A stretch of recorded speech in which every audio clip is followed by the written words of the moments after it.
What's going on, guys? Joe from SRHQ. I thought I would give you some updates on a couple knives, couple projects that I have going on, as well as show you some new pieces that came in recently. It's been a busier couple of weeks than I had anticipated it being. I've done a few trades actually, and I've gotten a lot of new stuff in, and I thought you guys might want to see it. Some of the stuff I've shown before, I would say more than half not, but I'll just go through it real quick. First, I want to give you guys an update on the QSP Gannet. I've been carrying this one as my main modern folder for almost 2-3 weeks now. And yeah, I still just really love this knife. The pivot hasn't come loose. It's nice and, snappy. Hasn't developed any kind of play. The one thing I will say about it, it's not necessarily a fault of the knife. It's just the ball bearing pivot system. That goes for any knife with ball bearings.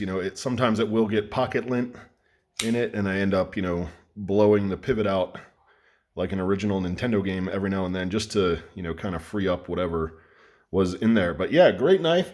Really enjoying it. Yeah, QSP Gannet. This one, the Böker Plus Atlas. I've also been carrying this one a lot recently. I really like the steel. It's 12C27. Some people might say that's a bit soft. I find it gets me through my day just fine and then strops right back up to a brand new edge. This one's in the brass. You can see it's starting to patina a little bit. You can see where the clip is. Yeah, of course, it's not getting as much patina. I put a little leather lanyard on it just to, give me something to hold on to back there. Plus, it really helps get this out of my pocket because I've been carrying this in my back pocket just because if you guys can see, those screws aren't flat and there's not a lot of space in that clip. And within a week, this did start tearing up the pocket of my jeans.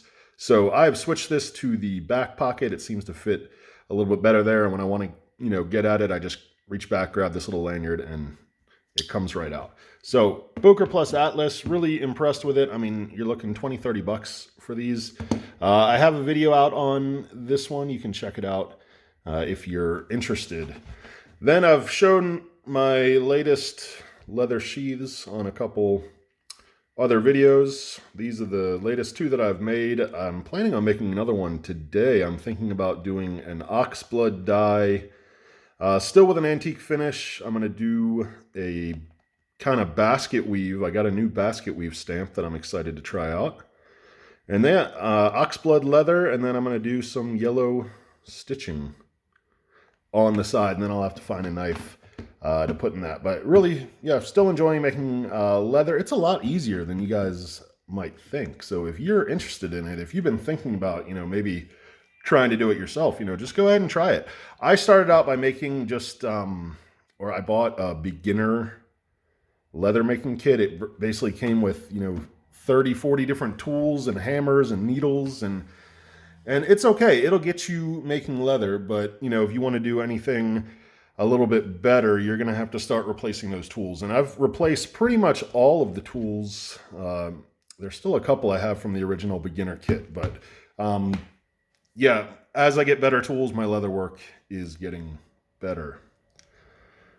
So this little guy, little Northwords, Little Bay, just recently got in a trade. Traded a guy, the same guy for this knife as well as the Viper. So this was a big trade. I was really happy to get it. Northwoods are harder and harder to come by recently. This one's brand new shape. I can't remember, 2017 or 2018, I believe this Little Bay is from. It's in the black micarta.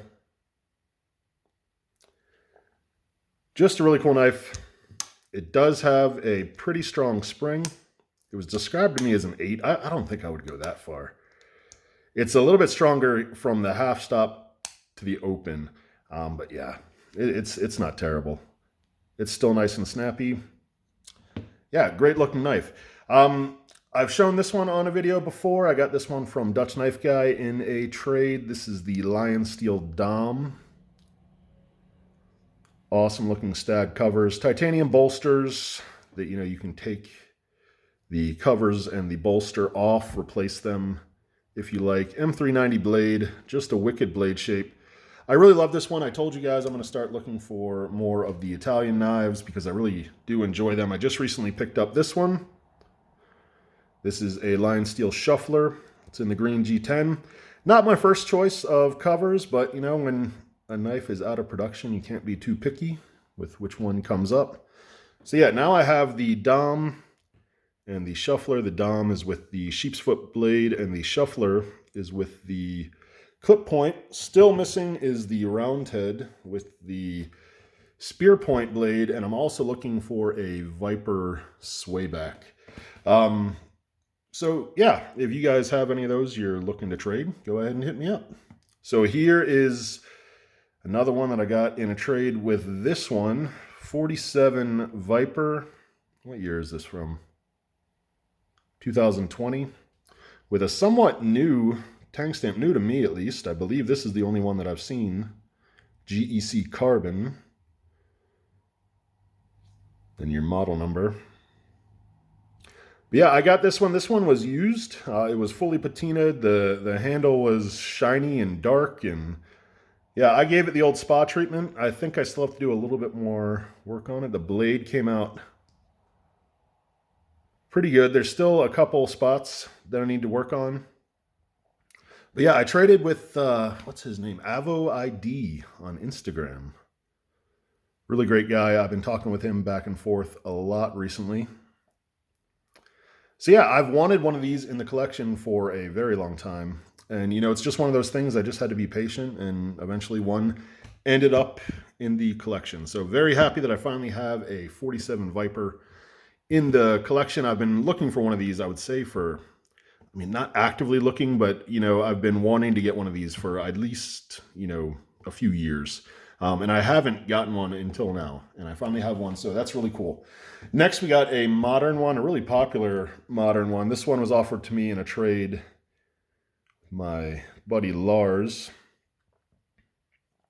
You know, I just wanted to check this one out. I haven't had a Spyderco, a new Spyderco, in a really long time. I was really into Spyderco a few, I don't know, 6, 7 years ago. I was on a Spyderco kick, and I do have some Spydercos, and I wanted to see what they were up to nowadays. And I have to say the quality is pretty much on par, the same with all of my other ones. This one is the Para 3 lightweight.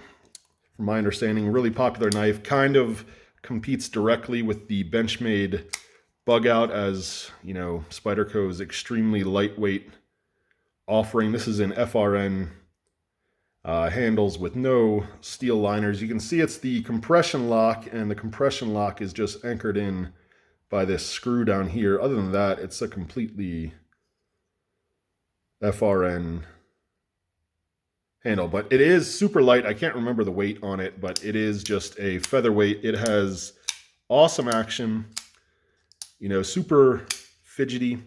It drops shuts. The centering is off, and I did try in vain to tighten this pivot. I tried from both sides. I didn't take it apart, but I did try every little trick I knew, and I was not able to center this blade.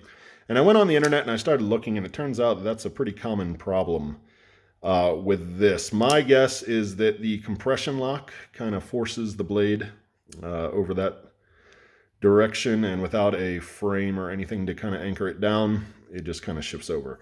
I could be wrong. That's just what I think about it. But the Spyderco Para 3, definitely going to be in my summer rotation. You know, I like to go, you know, mountain biking a lot. I really like having a really lightweight carry when I go. Last year, I took the Fox Knives Suru out all the time. Full carbon fiber frame lock. I mean, the actual frame lock was actually carbon fiber. Super lightweight. So this one's going to get a lot of use this summer on the bike trips. Yeah, really looking forward to it. Then we have the Fox Knives Bastinelli Collab Drogotac. Recently I have a video put out on this. Check that out if you're interested. Really cool knife, and it's a friction folder. And you know, friction folders, there are a lot of friction folders out there. Some more expensive, some on the cheaper side. but I just didn't have one in the collection, and I wanted to, you know, get some use on a really good friction folder and form a better opinion on the friction folder. So yeah, I got this Fox Knives Suru. Beautiful knife in my opinion. I love the design. Yeah, check out the video if you guys wanted some more information on that. Last one I'll talk about on the mat. It's a European blade. I've never heard of it. It's made in the Czech Republic. This is Mikov. This was kind of like just an add-in on my trade with Lars. He just kind of threw this in the box.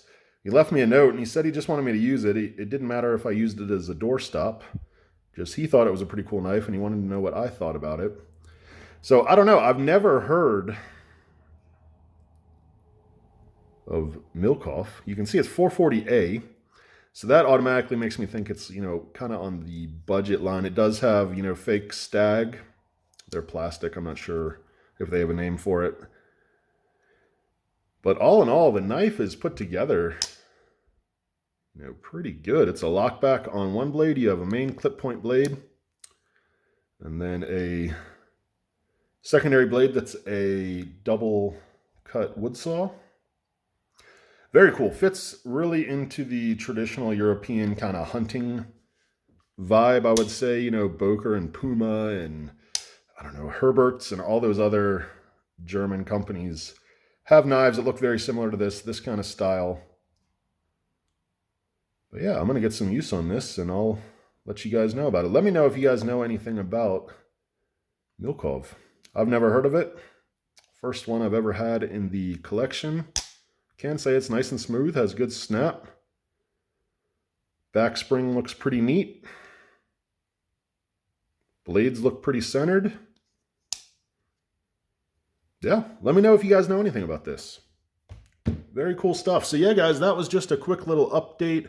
I wanted to show you guys some of the new stuff that's been coming in. I wanted to retouch on some of the stuff that I've talked about in the past. So I hope you enjoyed the video. Let me know what you guys think about this down in the comments below, and I hope you guys have a very good weekend. All right, bye-bye. Have a good one.